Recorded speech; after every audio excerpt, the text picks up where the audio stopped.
Hey, and welcome back to the channel. Today we're going to be talking about the 5 essential items you need to get your architectural photography business started and off the ground. At number 1, we have a good set of lenses. Notice I didn't start with cameras. I started with lenses because without a good lens, the best sensor isn't going to live up to its expectation, to your expectations. And those lenses you're going to need are going to be from the 16 millimeter or 17 millimeter all the way up to the 70 millimeter range. Generally, that means you have 2 zoom lenses, 16 to 35, roughly 24 to 70, depending on your manufacturer and exactly what they're offering. That's going to take care of you. In the future, you can go ahead and bring on board some tilt shift lenses, some fixed focal length lenses. I'm a big believer in those, and I'll go over why in a future video. But for now, that will set you straight. Make sure they're professional lenses and they match the camera you buy. Now, number 2, the camera. I will tell you right off the bat, the camera doesn't matter. Really, it doesn't.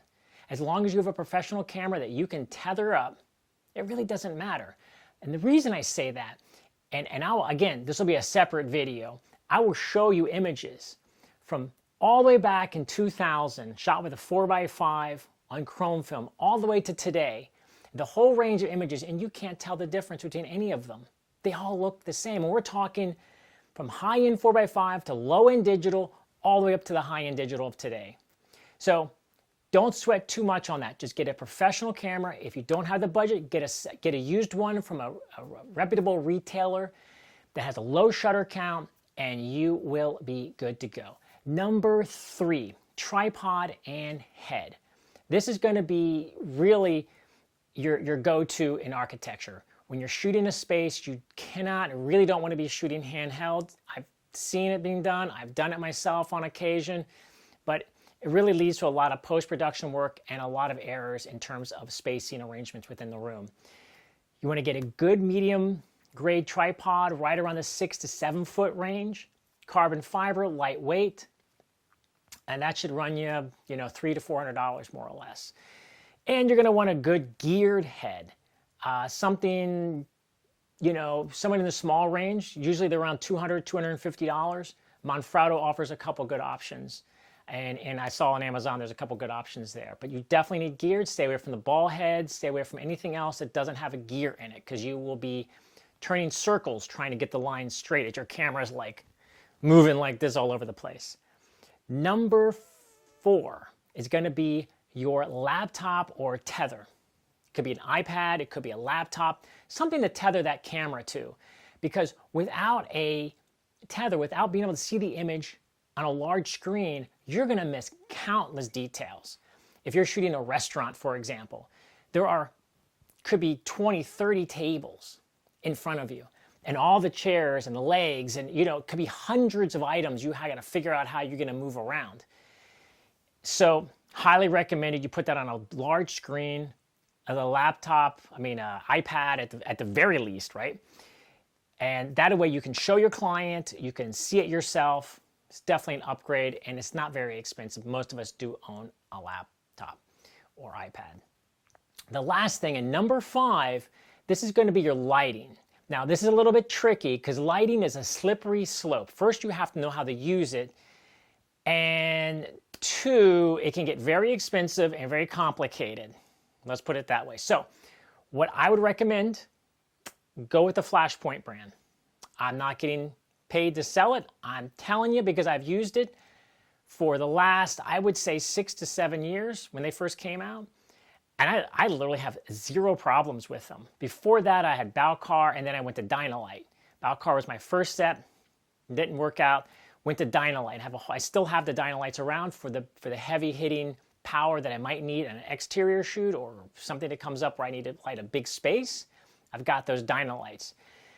But the Flashpoints, again, for 99% of the other work, they are flawless. They allow you to work solo at times and without cables, and amazing. You're going to need some light modifying devices. Again, just go with the Glow brand. I've bought all the brands of light modifiers. That would be softboxes, umbrellas, all of this. I have one Glow softbox, which is like a beauty dish. that I use on every shoot, and the thing literally cost me like 80 bucks. It's completely insane, and I've had it for years and years and years. And then the 2 bonus items that I want to point out for all of you photographers, both pro and amateur. The first thing is a sandbag. For God's sakes, get a sandbag. I can't tell you how many videos I've seen on YouTube. There's a photographer shooting a dust shot on his tripod, the center columns all the way up to the top. He's chatting away, and there's no sandbag. Guys, the sandbags literally cost 15 bucks at B&H. Just buy one. It locks the tripod down, and if you set a tripod up, oftentimes it'll be an uneven ground outside. Let's say you're doing that dusk shot, right? The moment you put weight onto it, the tripod will shift, and it's better it shifts then than when you're doing the shot and it shifts out on that rock and your shot's like, now it's not pin registered, because if you're doing a 20-minute shot, you want that first shot to be the same registration as the last shot. So when you put it together, there's no issues, ideally.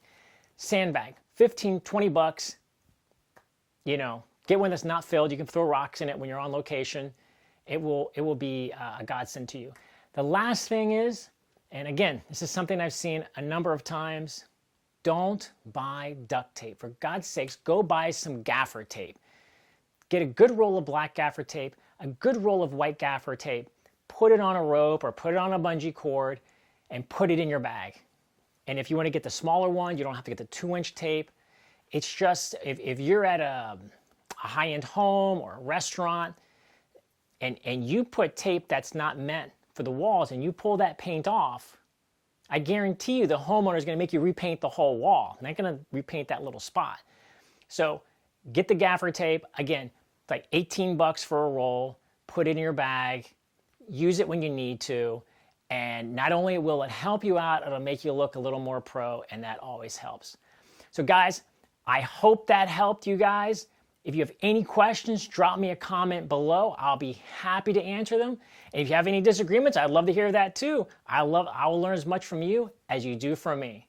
Thanks for watching, and see you next time.